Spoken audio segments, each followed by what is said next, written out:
네, 이번 강의는 국제 표준화 그리고 표준화 관련된 품질 인증제도, 그 다음 제조물 책임 PL과 그 다음 품질 분임조에 대해서 강의를 하도록 하겠습니다. 먼저 국제 표준화와 관련된 품질 인증제도에 관련된 문제들도 나오기도 하고 또 여러분들도 이 국제 표준화가 우리나라 어떤 기업에서도 다 중요하기 때문에 반드시 잘 알아두시길 바라고요. 그 다음 제조물 책임에 관련해서는 요즘 손해배상이라든지 법적인 어떤 분쟁이 일어나고 하는 것들에 대한 얘기이기 때문에 잘 알아두시길 바랍니다. 그 다음 품질 분임조는 품질 경영의 하나의 어떤 기본 활동입니다. 그래서 품질 분임조 소그룹으로 움직이기 때문에 어떻게 이들이 문제가 발생했을 때 그 문제를 해결하는지에 관련된 절차 이런 것들에 대해서 강의를 하도록 하겠습니다. 먼저 국제 표준화에 대해서 말씀을 드리면, 위에 나오는 이 International Organization for Standardization은 기구입니다. 여기에서 국제 표준화에 관련된 규격을 만드는 곳이고요. 특히 품질에 관련된 규격을 번호는 ISO를 붙여서 ISO 9000 시리즈라고 합니다. 여기에는 품질 경영과 품질 보증에 대한 어떤 규격, 필수 요소 이런 것들을 정의를 해놓은 게 바로 ISO 9000 시리즈입니다. 이 ISO 9000 시리즈는 뒤에 나오겠지만 9001이 있고 9002, 9003 이렇게 넘어갑니다. 이 ISO 9000 시리즈는 우리가 흔히 알고 있는 KSE 마크는 주로 어떤 제품에 관련된 한정된 의미의 품질에 대한 얘기고요. ISO 9000 시리즈는 제품이 아니라 이 제품을 생산하는 과정에 대한 전체 어떤 규격입니다. 그러니까 KS는 제품 하나에 대해서 이 품질이 좋다, 만족해야 된다, 검사를 통과했다 하는 얘기고요. ISO 9000 시리즈에 대한 품질을 얘기를 하면, 이거는 제품을 설계하는 데서부터 설계부터 제조, 다음 고객에게 인도하고 고객에 만족하는 것까지에 대한 생산 과정 전체에 대한 품질 경영과 품질 보증에 대한 규격이 바로 ISO 9000 시리즈입니다. 이거는 94년도에 한번 1차 개정을 했고요. 2000년도에 2차 개정을 했고, 또 2015년도에 다시 한 번 더 3차 개정을 했습니다. 이거는 뒤에 가서 하나씩 설명을 드리겠습니다. 그 다음 ISO 19011 품질 및 환경 경영 시스템이 있습니다. 19011 이 부분은 ISO 9000 시리즈와 플러스 ISO 14000 시리즈 이 두 개를 합친 겁니다. 그래서 9000은 당연히 품질에 대한 거고요. ISO 14000은 환경에 대한 겁니다. 그래서 환경 경영 시스템에 대한 규격이고요. 따라서 좋은 품질에 관련된 어떤 가정을 만드는 그 가정에서도 환경을 생각해서 해야 된다는 게 바로 ISO 19011 품질 및 환경 경영 시스템이 되겠습니다. 또 여러분들이 이제 공부를 하고 알아두셔야 될 부분은 이 부분들이 되겠습니다. ISO 9000 시리즈입니다.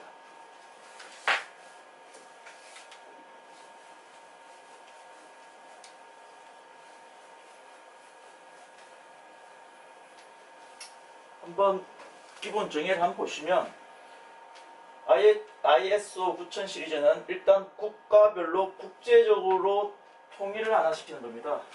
그래서 품질 보증에 대한 어떤 규격을 정하는데 국제적으로 하나로 통일을 시켜서 하자는 게 일단 첫 번째 이야기고요. 두 번째는 공급자와 구매자 사이의 품질 경영과 품질 보증에 대한 기준을 정하자는 게 두 번째 큰 이유가 되겠습니다.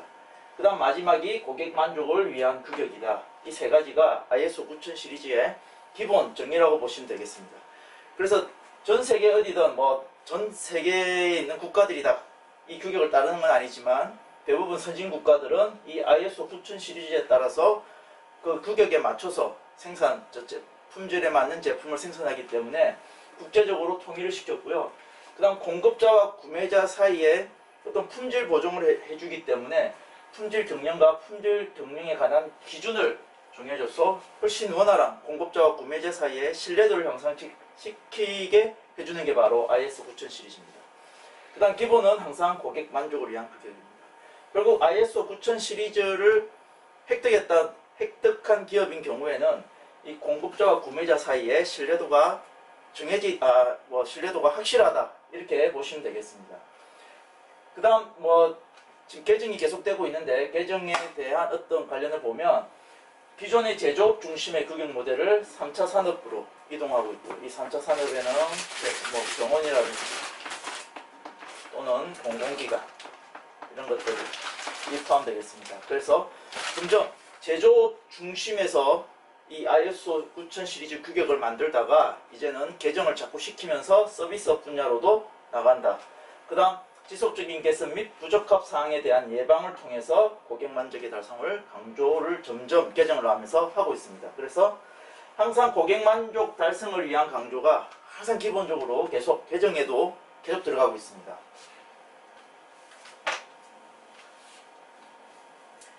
다음은 ISO 9000 시리즈에는 어떤 것들이 있는지 한번 보도록 하겠습니다. ISO 9000 시리즈는 앞에 얘기한 대로 품질 경영과 품질 보증에 대한 규격이고요. 여기에는 크게 9001, 9002, 9003, 9004가 포함되어 있습니다. 9001, 2, 3 이 세 개는 9001, 2, 3은 이 세 가지 같은 경우에는 외부에 대한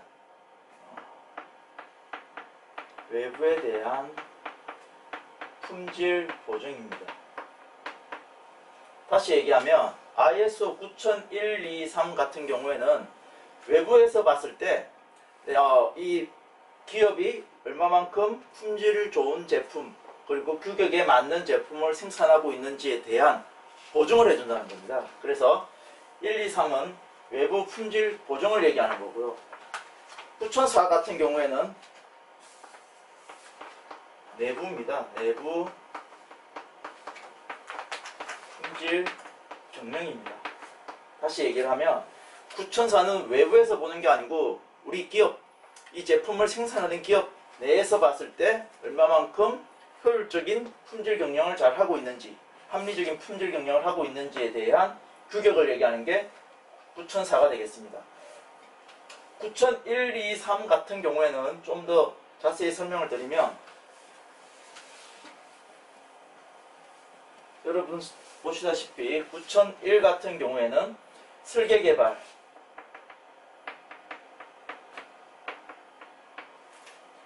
그 다음에 제조, 설치, 그 다음 검사, 시험, 그 다음 보시면 AS 이렇게 되어 있습니다. 다시 얘기를 하면 9001은 전체 제품이 생산되는 전체 과정에 대한 규격을 얘기합니다. 그래서 9001 같은 경우를 기업이 획득을 하고 있다 그러면 외부에서 볼 때 이 기업은 품질 좋은 제품을 제대로 잘 만들고 있구나를 대해서 확신을 가지게 해주는 게 바로 9001이 되겠습니다. 9002는 여러분도 보시다시피 제조, 설치, 이후 검사 시험과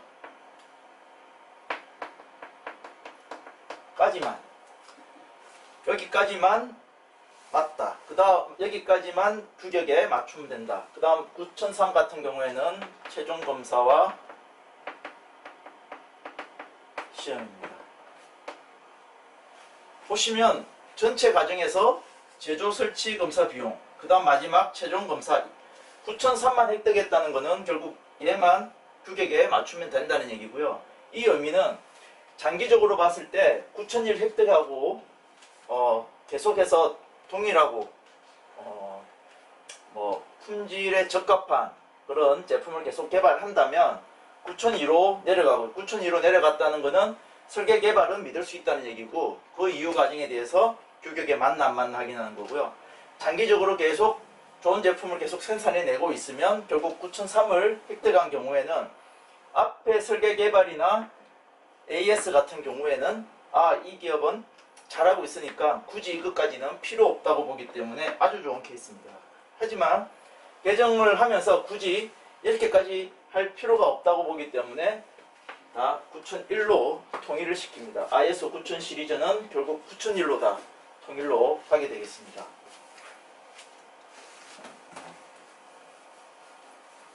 다음은 비교의 문제가 되겠는데요. 비교의 문제 같은 경우에는 지금 현재까지 나온 문제 같은 경우는 1994년 개정과 2000년 차이점을 얘기했는데 이 이후에 다시 2015에 대해서 또 추가된 사항들을 제가 또 설명을 드리겠습니다. 일단 94와 2000의 차이점은 당연히 6년이 지난 시점이기 때문에 이때는 제조 중심이라고 보시면 여기는 서비스 중심이라고 보시면 되겠습니다. 그래서 서비스 산업을 강조를 했습니다. 그래서 건설이라든지 통신, 인터넷, 공공기관 그래서 활용 범위를 더 확대시켰다는 것. 그 다음 2000에서는 요건 서류를 단일화시켰습니다.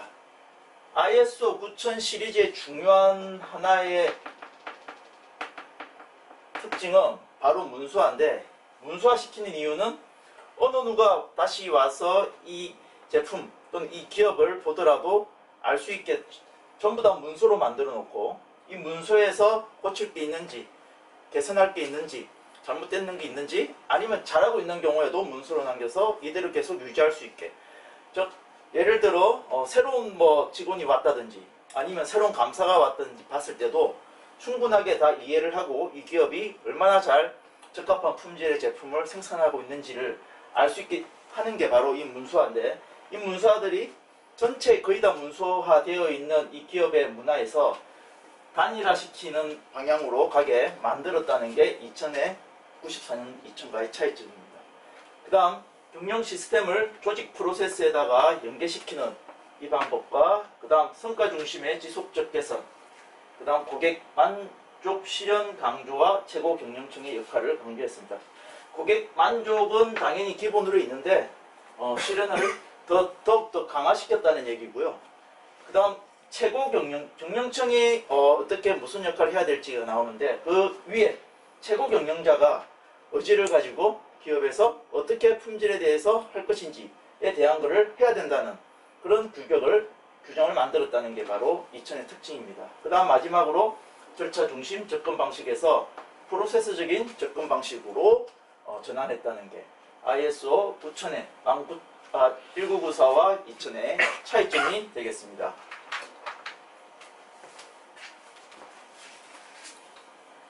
그 다음 앞에 얘기한 ISO 9001에 대한 나와 있는 것들에 대한 얘기인데요. 9000 시리즈에서 9001로 줄어들면서 특히 바뀐 개정 핵심은 일단 품질 경영 시스템의 요구사항으로 강조하는 것은 위험에 관련된 것들을 훨씬 더 즉 앞에 설계부터 해서 최종 AS까지 가는 과정에 이 9002와 3을 없애면서 9001로 만들어지면서 좀 더 통합시키면서 거기에다가 더 강조시킨 게 바로 위험에 기반한 사고에 관련된 규격도 넣어라. 그 다음에 성과 중심으로 어떻게 할 것인지에 관한 것도 넣으라는 게 바로 이 9001의 개정 핵심입니다. 추가적으로 조직 및 조직 상황을 이해하고 이해관계자의 요구 및 기대 이해 그 다음 위험과 기회를 위한 활동 이 부분이 9001로 통합시키면서 들어간 위험에 관련된 것들을 좀 더 넣었다고 보시면 되겠습니다. 그 다음 조직의 지식을 요구했다 하는 부분이 9001의 핵심 사항이고요. 그 다음 앞에 설명드렸던 14000 ISO 14000 같은 경우에는 환경이 들어간다고 아까 처음 말씀드렸는데 여기에 환경보호에 대한 것을 더 넣으라는 환경보호에 관련된 것들을 다 고려해라는 것들이 개정에 추가된 핵심입니다. 그래서 여기도 중요한 게 최고 경영자의 리더십과 전략 연계, 의사소통, 활동 강화와 환경관리 등 이런 것들도 있지만 환경이 중심이다. 추가적으로 조직 상황이 똑같고요. 앞에하고 단지 환경 경영 시스템의 범위를 결정해서 환경에 미치는 영향도 같이 이 ISO에 넣어서 이 규격에 맞춰서 제품을 뭐 생산하든지 하는 그런 것들에 대한 게 바로 ISO 14001의 개정 핵심이 되겠습니다.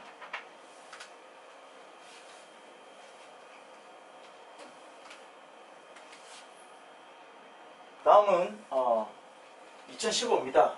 앞에 두 개는 1994 1차 개정, 2000 2차 개정 이후에 다시 19001로 통합시킨 이후에 2015에 대한 개정의 핵심입니다. 이 같은 경우에는 신규에 새로 들어가는 요구사항이 있고요. 그 이전에 했던 것보다 좀 더 강화시켜야 되는 요구사항이 있고, 마지막으로 변경이 되는 요구사항이 있습니다.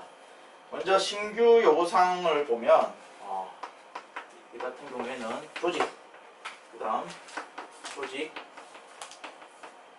상황 이해 똑같습니다. 앞에 좀 더 들어가는데, 이에 대한 특히 조직 상황 이해와 리스크, 여기도 항상 리스크와 기회를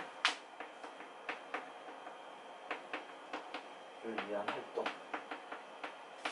이런 것들이 바로 들어가게 되겠습니다. 그래서 신규 요약사항에는 조직 상황 이해, 리스크와 기회를 위한 활동을 한 번에 다 포함시킨 2094와 2000을 다 같이 포함시킨 2015에다가 신규 요구사항으로 다 넣었고요. 두 번째 강화된 요구사항으로는 바로 품질 경영 시스템을 해라는 겁니다. 그래서 이거는 품질 경영 시스템과 관련된 프로세스들, 그 다음 리더십, 경영자, 여기는 최고 경영자가 되겠습니다. 경영자의 의지에 대한 문서도 넣으라는 겁니다. 그 다음 품질 목표와 기획,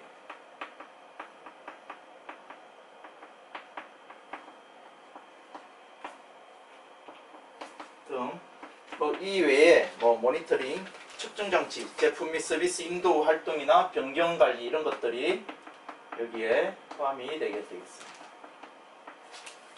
변경된 요구사항은 두 가지인데요. 크게 하나는 앞 1강 이후 2강에서 제가 설명을 드린 품질 경영 원칙, 그때는 8원칙이었는데 이번에는 7원칙으로 바뀌었습니다. 그 다음 문서화된 정보들을 공유해라는 것이 변경된 요구사항입니다. 품질 경영의 7대 원칙을 한번 보도록 하겠습니다. 품질 경영 7대 원칙. 전에 앞에 얘기할 때는 제가 8대 원칙에 대해서 얘기를 했는데요. 이 8대 원칙이 2000을 기준으로 ISO 9001에 2000에 대한 원칙으로 되어 있었는데 2015에는 7대 원칙으로 바뀌었습니다. 그리고 2015로 개정했을 때는 7대 원칙으로 바뀌었는데, 일단 고객 중시와 첫 번째 고객 중시, 항상 고객을 만족시키는 게 기본이기 때문에 고객 중시. 두 번째가 리더십, 최고 경영자를 포함한 리더십입니다. 세 번째가 조직원, 인원의 적극 참여, 그 다음 프로세스 접근법, 그 다음 개선, 지속적인 개선, 그 다음 증거를 기반으로 한 의사결정, 마지막 관계관리 또는 관계경영입니다. 이 같은 경우에는 구매자와 공급자 사이에 이들에 대한 어떤 원리 원칙이라든지 아니면 믿음, 신뢰라든지 이런 것들에 관련된 7대 원칙인데, 8대 원칙에서 빠진 게 바로 제가 전에 말씀드렸던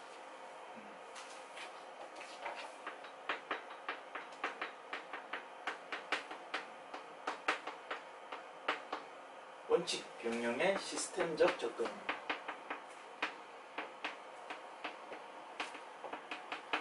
이 말이 너무 애매모호하고 했기 때문에 앞에 넘어올수록, 원래 기본이 지금 저희가 ISO를 하는 이유는 품질 경영 시스템에 대한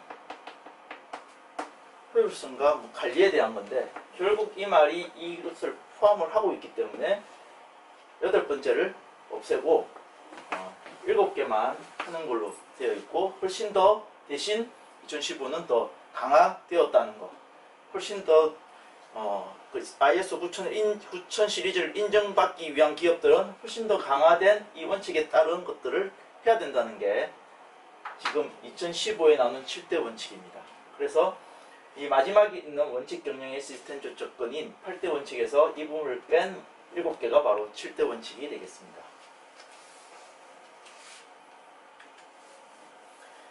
그러면 ISO 9000이 왜 필요하냐? ISO 9000이 필요한 이유는 당연히 국제적 동향 및 무역 장벽에 대항입니다. 현재 각각의 어떤 무역 경쟁에 있어서 또는 뭐 무역을 하는 데 있어서 서로 믿음을 가지고 하지 않은 게 크고, 특히 유럽 같은 경우에 이 ISO 9000 시리즈 인정을 받지 않은 어떤 뭐 제품이라든지 또는 뭐 제공품, 즉 만들고 있는 부품이라든지 이런 것들을 받지 않습니다. 그래서 ISO 9000 시리즈를 획득한다는 것은 결국 국제적인 동향이나 무역 장벽에 대한 대응을 보여준다는 겁니다. 두 번째는 고객 만족 달성을 위한 최적의 품질 경영 시스템을 현재 구축을 했다는 거고요. 그 다음 그러니까 ISO 9000 시리즈를 획득했다는 것은 구축을 했다는 것이고, 계속 이 구축한 것을 유지를 해야 된다는 것, 그거에 대해서 필요하다는 겁니다. 그래서 어떻게 해야 하는지에 대한 어떤 지침이나 가르침이 바로 ISO 9000 시리즈에서 어떻게 해야 된다는 게 나오기 때문에, 그에 따라서 하다 보면 결국 최적의 품질 경영 시스템을 구축을 하고요. 그 다음 공공 서비스 부분 같은 경우에도 대외 공신력과 신뢰도를 확보한다. ISO 9000 시리즈를 획득함으로써 신뢰도 확보, 결국 이 말이 결국은 무역 장벽도 대응할 수 있고요. 결국 최적의 품질 경영 시스템을 구축을 할 수가 있습니다.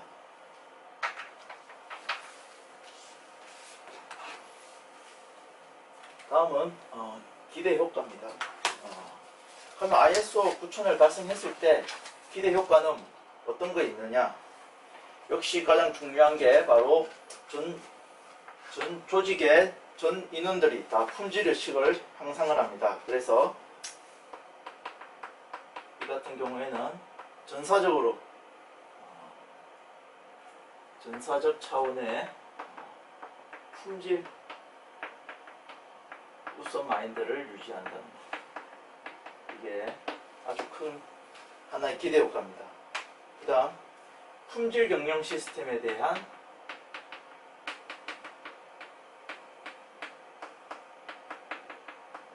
전 직원들의 이해도가 상승한다는 것, 이게 큰 첫 번째 기업 내에서의 가장 큰 우선 중요한 기대 효과가 되겠습니다. 두 번째는 품질 경영 체계 확립입니다. 이 같은 경우에는 한마디로 잘못된 불량이 어디에 있는지에 대한 추적이 가능하고요. 그 다음 재발 방지를 할 수 있다는 것, 재발 방지에 따른 품질 향상입니다. 결국 품질 경영 시스템을 구축함으로 인해서 불량된 제품이나 재발 방지가 일어나는 데 따른 것들을 처리함으로 인해서 품질을 향상시킬 수 있다는 것. 그 다음 중요한 생산 향상입니다. 당연히 이거는 업무 효율이 향상이 될 것이고, 업무 효율이 증가하고, 그 다음 부서 간 협조가 원활하고 잘 됨으로 인해서 생산성을 좋게 할 수가 있다는 겁니다. 그 다음 고객 만족을 훨씬 더 이루기 위한 제고가 된다는 것, 이게 바로 결국 이 같은 경우에는 고객이 불만이 감소가 될 거라는 효과를 우리가 알 수 있을 겁니다. 그래서 크게 품질 의식을 향상하고, 그 다음 품질 경영 체제를 확립해서 불량품이나 또는 재발 일어날 수 있는 방지에 따른 품질 향상, 그 다음 생산성도 향상되고, 마지막으로 고객 불만이 감소되는 이런 기대 효과를 가질 수가 있겠습니다.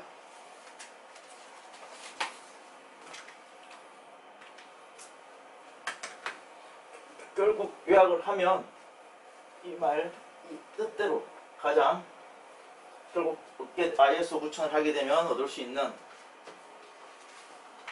직접적인 기대 효과입니다. 매출액이 증가하고요. 그 다음 제작업 수리 등의 불합리한 실패 요소 제거에 따른 이익이 증가할 거고, 그 다음 중복된 평가를 줄입니다. 그 다음 기업의 모든 절차 관리된 상태로 되어 있어서 업무 결과에 대한 신뢰성 증가와 기업 내 모든 업무가 문수화되어서 기업의 노하우가 축적되는 이런 직접적인 기대 효과가 발생합니다. 이렇게 앞에 기대 효과에 대한 이야기 말고 이쪽에 있는 실질적인 기대 효과에 대해서 잘 이해를 해주시고 알아두시면 좋겠습니다.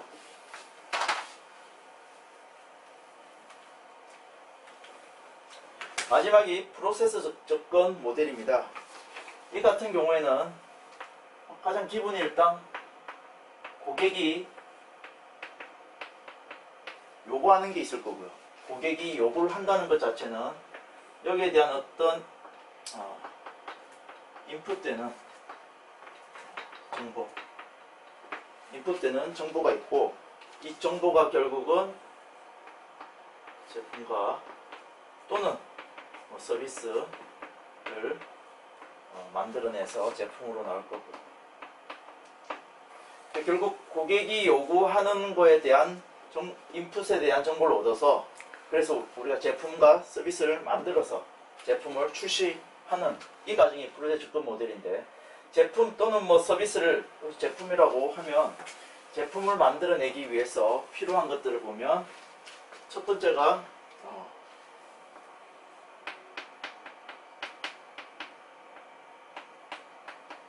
자원관리가 있고요. 이 자원관리에 대한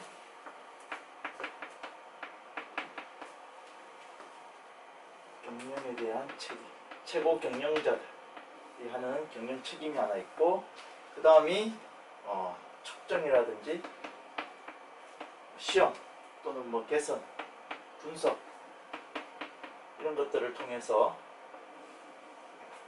제품이 출시되는 이런 형태가 바로 프로세스적인 형태가 되겠습니다. 그래서 고객이